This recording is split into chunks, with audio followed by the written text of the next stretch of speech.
So welcome everyone. Tonight I will be talking about backyard composting.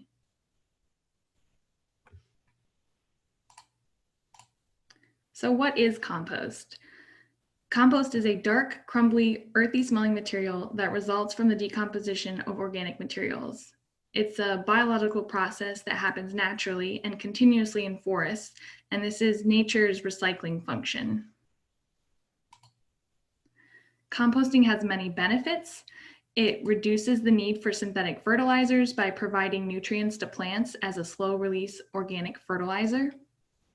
It improves the soil structure by holding soil particles together in larger pieces, and improves soil water retention because compost will hold almost twice its own weight in water, which reduces the need to water plants and can help sustain plants during drought. Up to 75% of materials in typical landfills could be composted. Reducing the waste stream helps to extend the life of landfills and saves tax dollars. And the very best part is it's wonderfully free. So the recipe for compost is pretty simple. You start with a few ingredients like yard waste and food scraps. You need oxygen and water. Then for the cooking baking part, we rely on microbial decomposition, and we mix all these together to make our quote cake as an analogy, and we get compost, water, heat, and carbon dioxide as a byproduct. So you might be wondering, what should I put in a compost pile? And Mariah is going to take you guys through a little activity. Okay, so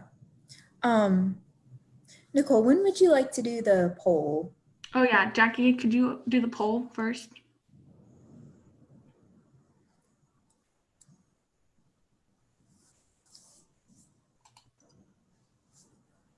Okay, so if you guys can just, did a poll pop up? It's about what should I put in a compost pile? So like the first one is fruits and vegetables. So if you think it should go in, you just click the little yes. And if you think it shouldn't, you just click the little no. And then this is part of the guessing game.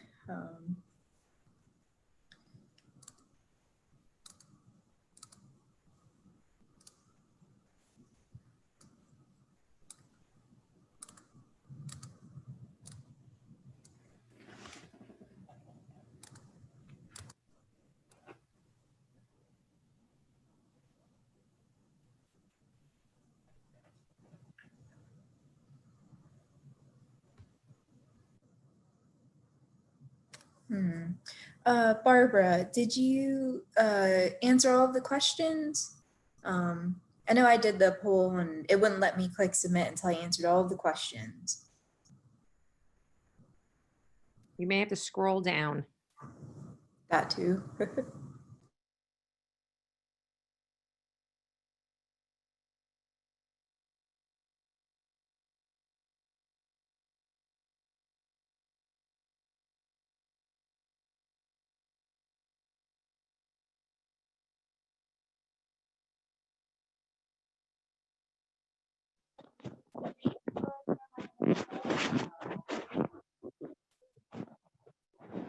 We have 83% of the individuals have reported out. So I'm going to hit end poll now for you. And would you like to see the results? I think that'd be good. What do you think, Nicole? Yep, let's see what everyone guessed.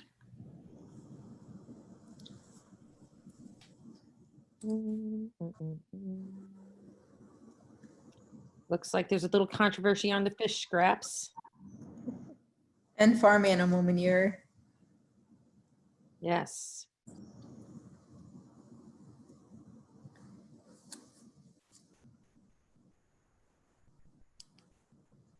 Okay. So I'll exit the poll here, and then since we talked about fruits and vegetable scraps, so we'll start the slide here and we'll say, yes, you were correct on fruits and vegetable scraps, and also almost 100% of you said yes to grass and leaves.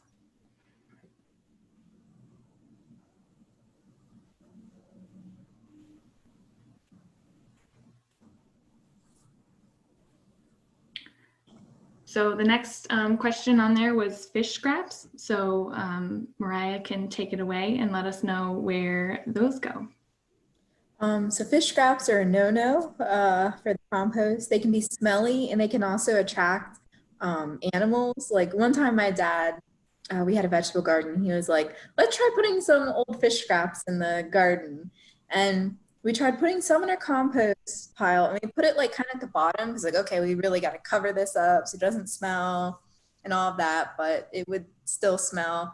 And we also put some like just underneath of our tomatoes. And when we woke up the next morning, all of our tomatoes were like partially dug up and like sideways. And there was like a big hole in our compost pile that like some animal had come and just dug out the fish. So that's a fish is a no-go for compost piles. Okay, what about coffee grounds and filters? Yes, most people said coffee grounds and filters were good. They are definitely good. And then dairy, we had a controversy on. Yeah, don't put dairy in. It's stinky and it can attract other animals as well. What about meat? Same thing. No, don't put meat in. It can be stinky. It can also have some bacteria, which isn't good. And it's hard to, like with some heat, you get some bacteria out, but you won't get all of it. So don't put that in. And another story is one time, I think my dad tried to put some bones in or something, and we had a black lab, and she went into there and just dug it all up. And I was like, oh my gosh, you cannot have these. So don't do that because the meat will also attract like domestic animals like dogs or cats. So don't put meat in your compost. Okay, and speaking of dogs, would you put pet waste in a compost bin? No, that they can also carry other bacteria and diseases that could spread to us. So that's not good. Okay, and then while we're on the topic of poop, what about farm animal manure? Um, that if you do it properly, you can. If you for that, you really want to make sure that you get the internal temperature of the compost pile to around 140 degrees Fahrenheit, and you can measure that by buying a compost like thermometer online or at a local store to make sure you really get it at that proper temperature. Otherwise, you risk spreading diseases or stuff. Okay, and then last but not least, we have newspaper. Newspaper is good. It's really good if you shred it finely and add it to the compost. That way it degrades quicker. Great. Thanks, Mariah, and thanks everybody for participating. Ladies, I just want to jump in. We've had a couple questions about specifically about with the seafood question about composting shrimp scales or oyster shells or crab shells. What are your feeling about that? Oyster shells, my feeling would be to try to get them back to the water. They're very good. The little baby oysters grow on those and they need those. So that would be my thought for that. Personally, I would say crab shells should be good. You shouldn't have many animals won't eat the shells. Shrimp scales can be kind of smelly. What do you think, Nicole? Yeah, I would shy away from some of the fishy additions to your compost pile due to smell and the potential to attract animals and things like that. If they're really well cleaned, maybe that's okay, but also they might take a really long time to break down. So they might be something that keeps popping up that you have to keep mixing in. So I wouldn't do it personally in my own pile. Was that all the questions, Jackie? Yes. Okay, great. So if you have questions about what to put in your pile, if you're ever in doubt, just leave it out. That's a safe rule of thumb. And some other questions that, or some other, questions that people might have are what happens to weed seeds or diseased plants. And even though your compost pile might get hot, most weed seeds are pretty resilient. So try to avoid ones that have flowers or seed heads on them, or just not use them at all. And many disease pathogens are killed by hot composting.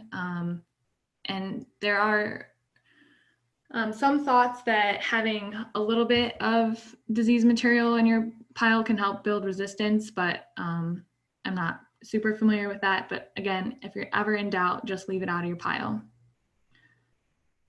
Some folks have had issues with composted material that had grass clippings that was treated with herbicides, where they had this great compost from their pile, they put it on their garden, and it killed all their flowers. So again, please leave out any treated grass clippings if you're worried about herbicides or weed killers. So for composting, there's two main types. There's cool passive composting, and then Mariah and I have been talking about hot composting. Cool composting has microorganisms that reproduce, outside in nature. It's not labor intensive. You kind of just let nature do its thing, and you're constantly adding fresh materials to the pile. So this is kind of more a laissez-faire approach, where it's kind of hands-off, where you'll get compost in about a year. You're just mixing it occasionally. You're adding materials as you go. Hot composting has a broader range of microorganisms that are involved in decomposition. If you have a large enough pile, you can really generate a lot of heat. You might see your compost pile smoking in the winter, and this is because the microorganisms are still decomposing in winter, even if it's slower, but there's still that heat being generated. If you want your compost faster, you'll be mixing it more often, and you're kind of charging the system, loading up your bin all at once to get all those materials, carbon and nitrogen, together at one time. And you can get compost in 6 to 8 weeks approximately. So tips for successful composting: you want to build a pile that is approximately 3 feet high, wide, and deep. And this helps to keep the pile manageable for mixing. It's important for airflow within the pile. And piles larger than this can have issues with compaction, and anaerobic respiration can start due to limited air movement, and that can make your pile smell. You want to maintain a carbon to nitrogen ratio of 30:1.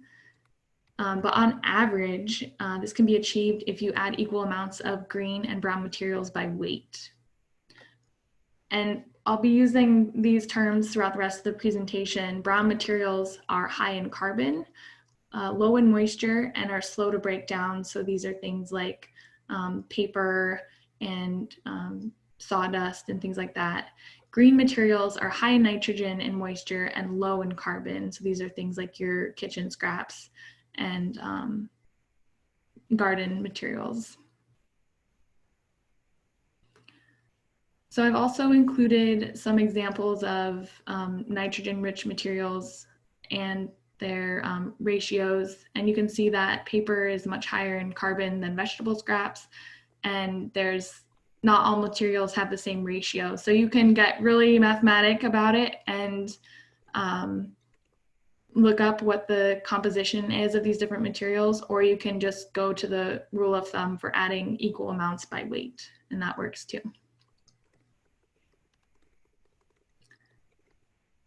So to have a efficient compost pile, which I know there were a lot of questions about that on registrations, is you want to mix materials thoroughly. It's usually not helpful to layer materials. In the fall, if you've gathered a lot of leaves and that makes up the bulk of your pile, you can turn the pile in November before it freezes.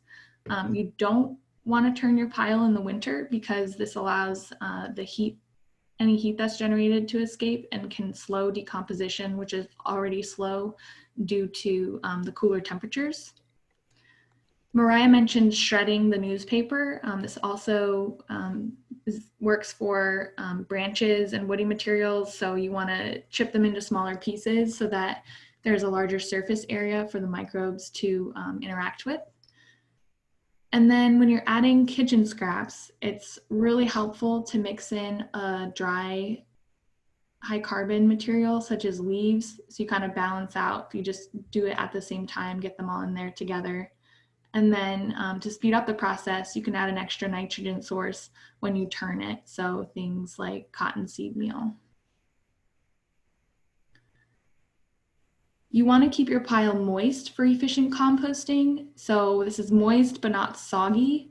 Excess moisture can cause anaerobic decomposition, and you get that like rotten egg smell sometimes. You would want to cover your pile during wet periods. This can help prevent it from getting too soggy and prevent nutrient leaching. During dry weather, it may be necessary to add water at weekly intervals. And you might want to even cover the pile to prevent excess moisture loss through evaporation. A tarp or other cover can be used, like this picture below. So there's a wide variety of types of compost bins. There's this kind of 3-bin method here in the upper left.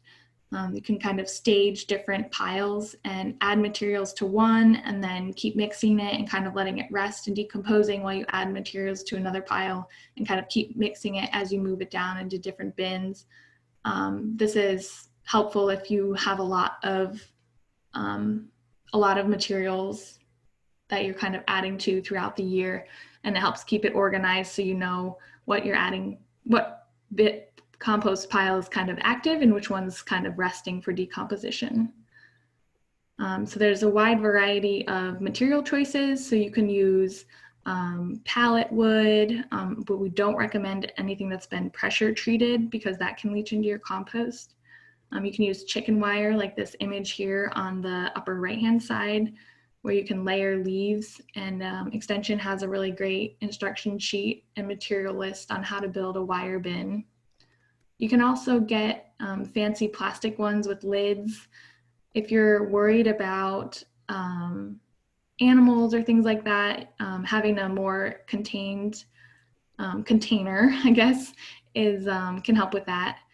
And it also depends on what kind of aesthetics that you're looking for in your neighborhood or just around your home.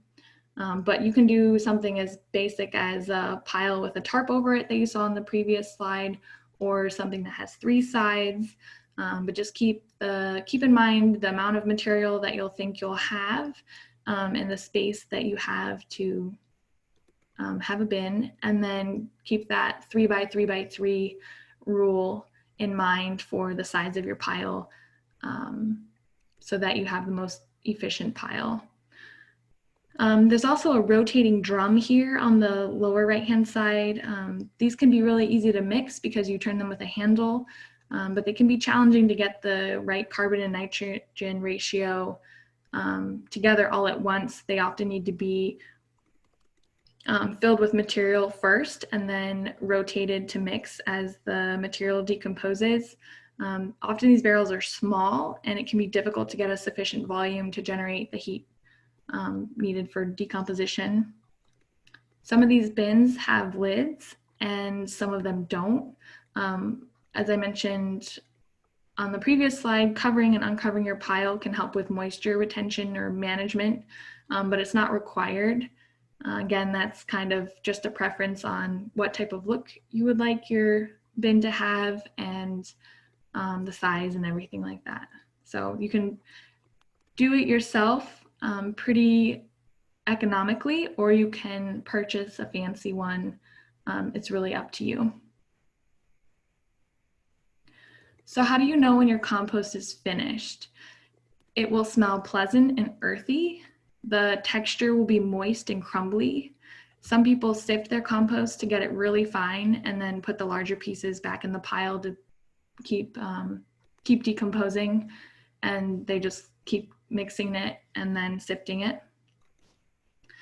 It will appear dark brown and you won't be able to tell that it used to be eggshells or vegetable or leaves. It'll look a lot like dirt. And it shouldn't smell or anything like that. It should be really nice to have. So once you have a bin and you've filled it with all your materials and you've mixed it and either babied it so that it was really, you have compost in a month, or you just kind of let it go and do its own thing and had compost in a year. Once you have compost, you can incorporate it into your garden soil when you plant your plants. It's a really great nutrient source. Or you can apply it to your garden as a mulch, just sprinkling it on the surface. You can also use it in pots, but only as an amendment and not as the sole material in your pots, because it's very nutrient rich and can burn your plants. Compost tea can be fun to use in your garden as well. It's a way to fertilize your garden while watering and kind of extending the use of your compost. So basically you'll mix 1 gallon of compost in 4 gallons of water. You'll let it sit overnight, and then you can use the water to water your plants, and then you can still apply the compost in your garden. You can use an old pillowcase or a piece of screen to contain your compost and use it like a tea bag. So vermicomposting is the use of red wriggler worms to compost materials. Worms are great in the soil. They basically consume organic material, and then their waste is really great compost. A pro of using this type of composting is that you can use it indoors or outdoor. It doesn't really smell. And then if you see some of these systems online, they can be very efficient use of space. They almost make like countertop size systems with these little layering units with little trays. You can have compost in as fast as 6 to 8 weeks. And again, you can either build one or purchase one. If this is in your house, it may attract fruit flies. So you need to pay careful attention to what you're adding to it, and that you maintain an adequate temperature. So if the worms are outside in a bin and you have frost or things like that, that can be problematic. But this is commonly used in more urbanized apartment spaces and things like that, or for people who are really interested in the vermicomposting.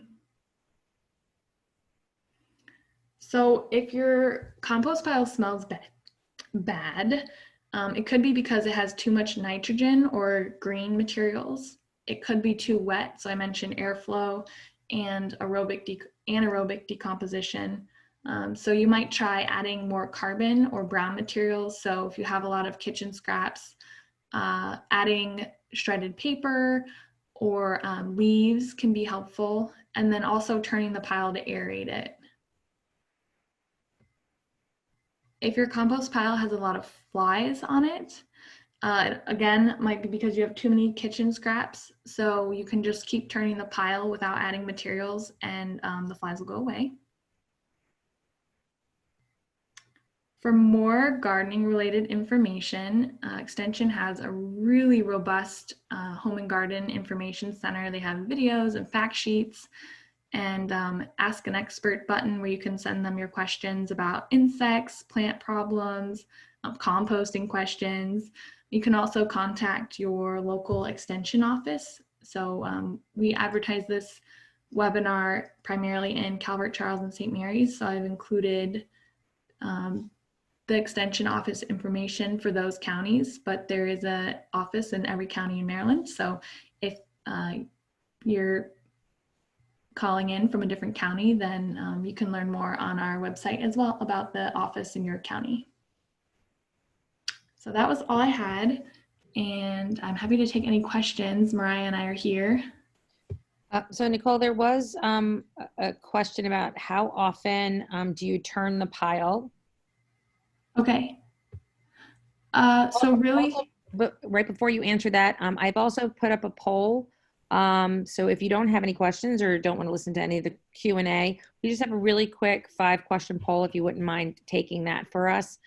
And I'm going to leave that up the entire time during our question and answer time. Okay, so the question was about turning your pile.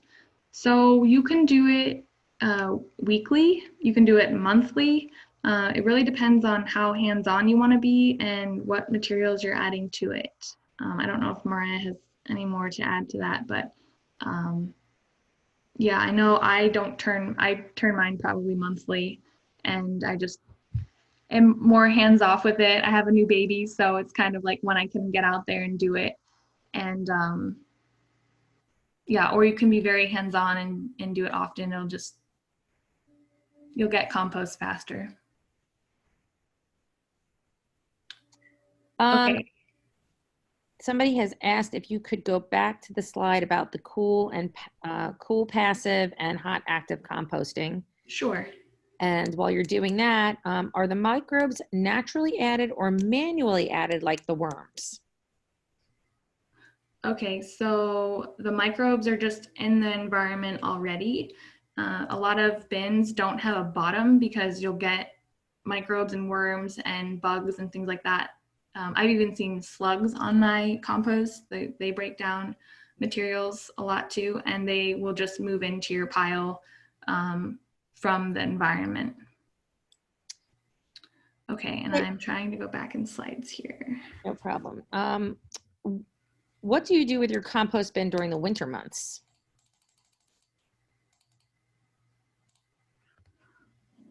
So I keep my pile covered and I still add materials to it throughout the winter. I don't turn it as often or really do anything with it because it's usually frozen, but it kind of depends on how big your pile is. But I like to compost year round. I keep adding it to it throughout the winter. I don't know if that answers your question or if there was something specific. Nope, that was the question.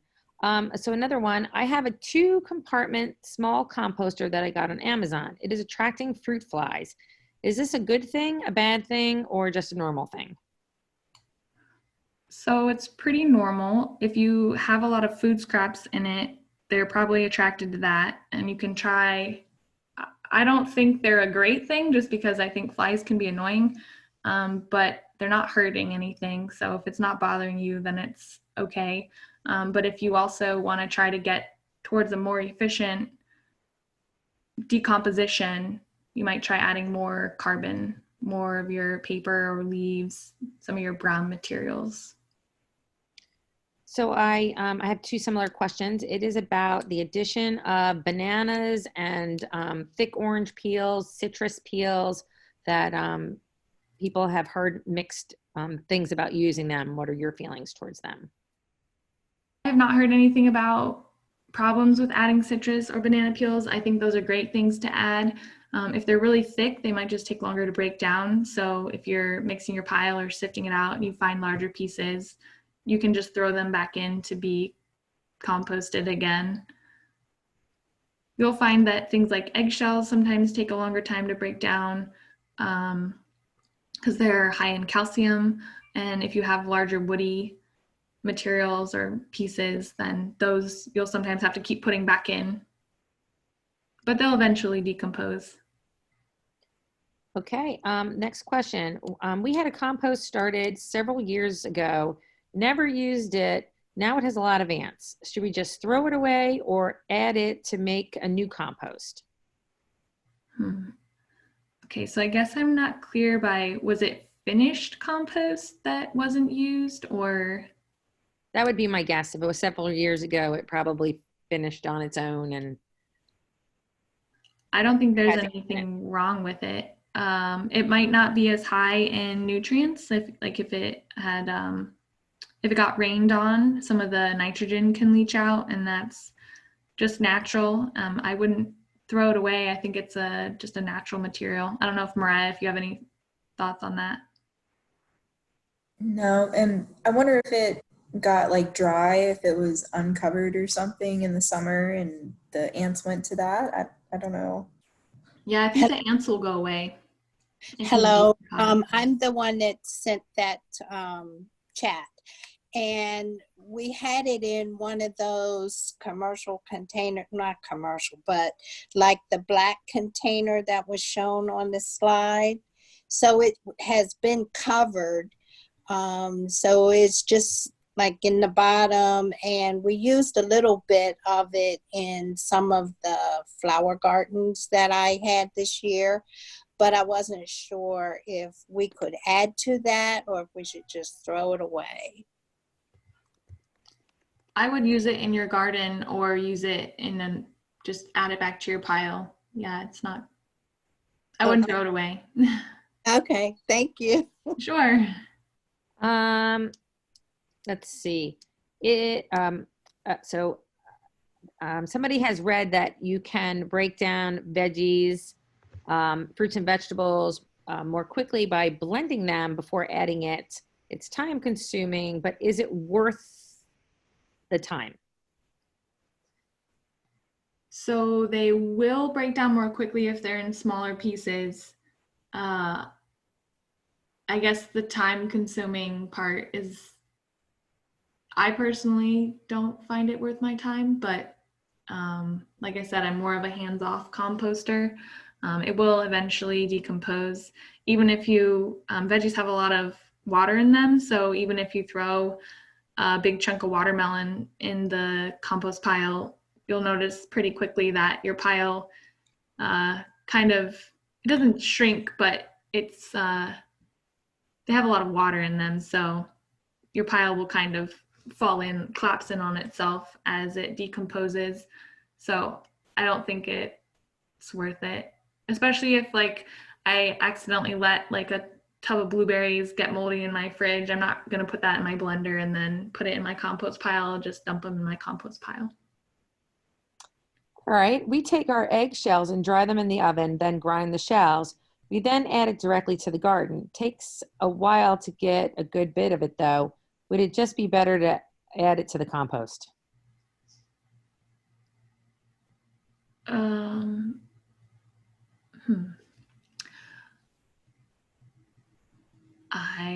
I'm not really sure what it means by takes a while to get a good bit of it though.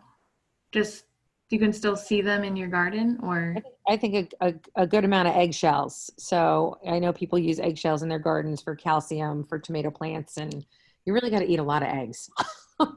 yeah, no, it's a great nutrient source, and calcium's needed for plants. I don't know if that would be better to add it to the compost. I guess it depends on how you like to add them to your garden. Yeah, I was the one with the eggshells. We put it in the oven, we dry it, and then we not blend it up, but we grind it all up just like you grind coffee beans. But I mean, a dozen eggs only gives you maybe, a cup of, not even a cup, maybe half a cup of grinded up eggshells. So it takes quite a few eggs before you can get maybe, a quart. I don't know how many eggs you're going to have to use to get a quart of the calcium eggshell. So Sure. So maybe it just would come down to, again, what time commitment you want to put into it. If you want to dry them and grind them, or if you just want to add them to your compost, they will decompose in your compost pile. And then you can add them to your garden that way. Paul, this is Jackie. I'll tell you, at least from personal experience this year, those little ground shells that you had, even the smallest amount, I don't know if anybody else has a vegetable garden, but the slugs were horrible this year. And just having that out around your plants, even your small plants coming up, beans, peas, cucumbers, if you plant directly in the garden, that just a little bit of those eggshells sprinkled around like that would have, from what I understand, would have been wonders on basically damaging slugs. I'm not sure unless you're eating a lot of eggs, you'd get enough for a large garden for calcium for your tomatoes. But I know I could have used them on my slugs this year. So my next question is, we have a lot of clay and shale. Can we add sod? So I'm not sure if it's adding sod to your compost pile. I would assume it's adding compost to your lawn. Lisa, if you're still on, can you please clarify your question?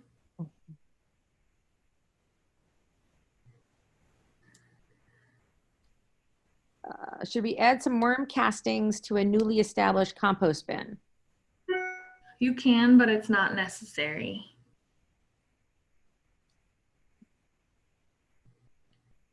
So another citrus question about using it in vermicomposting because it hurts the worms and they don't eat the peels. Is that true?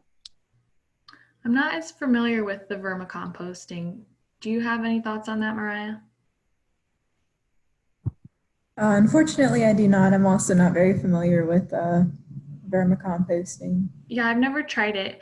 Ashley, we'll make sure that the follow-up materials for our webinar have the fact sheet and link to the YouTube video from the extension to learn more about that. And Lisa has, she said to the pile. So they have a lot of clay and shale. Can they add sod to the, I guess, to the pile? Oh, okay. Yeah, I would not add dirt to your compost pile. Dirt is really heavy and is going to compact your pile, and it doesn't. Yeah, it's like you want to amend your soil with compost after it's compost, but you don't want to go the other way around, if that makes sense. When should I use my compost pile? Or when, no, sorry, when I use my compost pile, I get volunteer tomatoes. What should I do to get it hotter? Well, I say keep the volunteer tomatoes because those are great. But if you're worried about other seeds or things like weeds, you can make sure your pile is that kind of larger volume, your 3x3x3, and keep it, make sure you have good moisture, so not soggy and not dry, and then try to really get that carbon to nitrogen ratio of 30:1. All right, and Sharon is sharing her experience and knowledge with worms and citrus. So another one that doesn't recommend it. Okay. So we'll definitely make sure we get some information and we'll post that with our materials. So those are the questions that we have this evening. If anybody has, you have questions after you hang up, or you have questions day or two from now, or you have questions the day you go to start your compost bin, you can give myself, Nicole, or Mariah a call, an email, and we can, we'll be there to give you a hand. So just, again, it's the St. Mary's County, Calvert County, or Charles County Extension offices. I got a couple more questions that came in here. I've read that you can cover your compost with an old shower door and make it hotter. Have you ever heard of that? Oh, like a glass door? Yeah, interesting. I have not heard of that. But I can see how that would make sense if you have like almost like a cold frame where you have a glass top on it. I can see where that would make sense. The slides we're not going to send out on emails.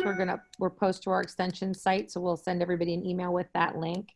And then Bob asks about timing for chicken manure. And I will just let Nicole and Mariah know that Bob and I have been texting kind of offline privately about chicken manure and the timing for chicken manure. And I would wondering what the minimum time for composting chicken manure. Bob, what I would recommend is if you know your county ag agent, agricultural agent, who is really familiar with using manure, because all manure is not equal, and chicken manure is very high in nitrogen. It's almost as strong as inorganic fertilizer. So I actually live with a farmer and an ag agent, and we were having this conversation earlier, actually with Nicole and Mariah, and you can plant a tomato plant in a pile of horse manure or cow manure and it'll grow. But if you were to plant it in a bucket of chicken manure or organic fertilizer, it would burn up and die. It's very strong. So you really have to, if you're going to use chicken manure like you would use compost, you're really going to have a high ratio of browns. A lot of that straw or sawdust or garden leaves, and you're really going to have to make sure it cooks down. And so it's probably going to be months, but I would reach out to an ag guy who actually deals with even the commercial scale type of chicken manure. Yeah, it cooks. It gets hot, Bob. It does. So if anybody else has any other questions as you're thinking about, or you're going to start your compost bin, feel free. Nicole's put the slide up there with all the phone numbers. Reach out to myself, Mariah, or Nicole. And Jackie, there was also a question on someone's registration about locating where to locate your compost pile or bin in your yard. Some people had really shady sites or sunny sites. So I would recommend putting your bin in a site where you can easily add materials to it while you're gardening, or that isn't too long of a hike from your kitchen. And then just remember to focus on your moisture content. And if you're in a really sunny site, you might need to add water to it, or you might want to go more with a covered pile. Whereas if you're in the shade, having an uncovered pile might still work well for moisture content. All right. Well, thank you, everybody. Enjoy your evening, and happy composting.